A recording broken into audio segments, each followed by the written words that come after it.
Hello everybody, welcome to part 2 of this mini training series detailing my progress towards a 200 kg deadlift attempt.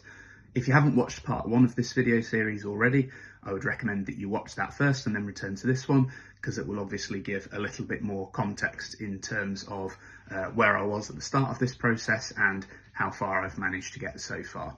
A brief summary of where we're at currently. Back in 2021, I did a one-off 1 rep max deadlift attempt with no prior deadlift training, because I was just interested to see how much weight I could pull off the ground, relying on nothing more than just my gymnastics strength training background, and I managed to lift 180 kilograms off the floor. I thought to myself then and there that working towards a 200 kilogram deadlift would be a interesting thing to work towards once I was finished with gymnastics.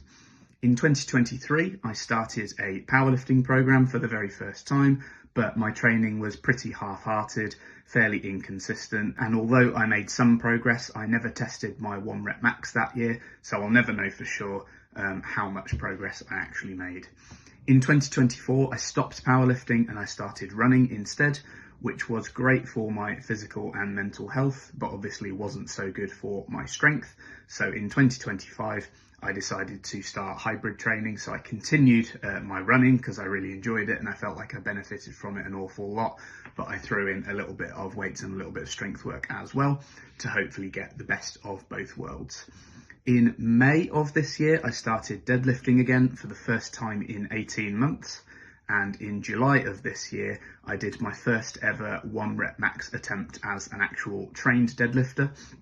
And I managed to lift 187.5 kilograms, which I was pretty happy with. I then started a 6-week training block to try to get myself from 187.5 kilograms to the goal of 200 kilograms. Training was going really well. The numbers were moving up in the right direction and I was feeling good. But then at the end of week 4 of that training block, I suffered a fairly severe ankle sprain, which put me off all lower body training apart from cycling for just over 4 weeks. I then went away on holiday, and when I came back from my holiday, I was straight into my preparations for a high rocks race, which meant that there wasn't too much space in my training for powerlifting. I've got a video on my channel about how the high rocks event went, if you're interested in seeing a little bit more about that. But now it is the end of October, the high rocks race is over, we've got a couple of months of the year left and my ankle is 95% recovered. It's certainly recovered enough to start doing some heavy lifting again, and so I am starting this process again of trying to get myself finally to the 200 kilogram deadlift before the end of the year. So my approach to deadlifting over the next few weeks is going to be slightly different to what I did over the summer. I'm going to be working with an even lower volume approach than I did in the previous 6-week block. Previously, I was aiming to deadlift 2 times per week, but on top of the accessory work, which I was doing midweek as well, that was proving to be quite a lot. Fatigue was building and it was becoming quite difficult to manage that week to week. So I'm now going to be deadlifting heavy only once per week. I'll still be weightlifting 2 to 3 times a week, but most of that training will be accessory works and just lower body isolation stuff, which is obviously a little bit less systemically fatiguing. And then once per week, I will hit a nice heavy deadlift session and hopefully be fresh and ready to progress every single time I pick up the barbell. I'll be starting the process at relatively high reps with a relatively lighter load. And then each week I will just gradually invert the two. So the reps will gradually come down, the weights will start to creep up, making sure that at the start of the training block we're building a big base of preparation and then just gradually peaking things up in intensity towards the weight that I actually want to lift. Then we'll taper things off and make sure that I'm feeling fresh and ready for that 1 rep max lift at the end of week 6. So for the rest of the video, I will just throw in a few clips from each of my training sessions, and then fingers crossed at the end of week 6, you will see me finally pick 200 kilograms off the floor. Let's get it.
Hello again everyone. So you will have just seen me pull the 200, which obviously I was really pleased about. That's the exact result that I was after, and it's always nice when a plan finally comes together.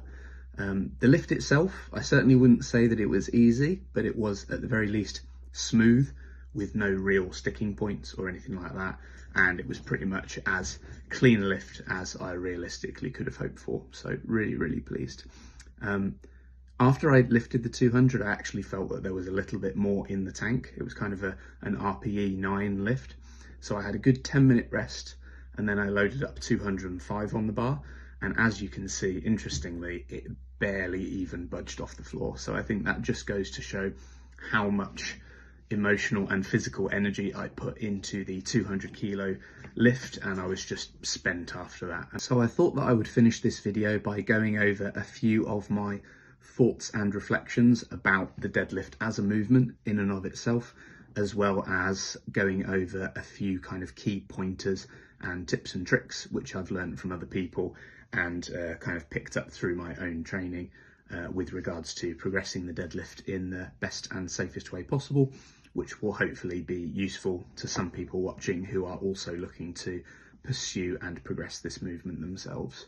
So first things first, I've really enjoyed training the deadlift. I think that it's a fun and enjoyable movement to practice, mostly because for most people it's going to be pretty much your heaviest lift in the gym, with the potential exception of something like a leg press, and it's always good fun to shift a good amount of weight. It's also, obviously, there's some technique to bear in mind with the deadlift, but for the most part, it's a pretty simple and accessible lift, which means that your main focus can just be on simply ripping that bar off the floor, which is a really enjoyable and kind of primal sensation. I also think that the deadlift is a fantastic movement to train if you are just looking to get generally stronger.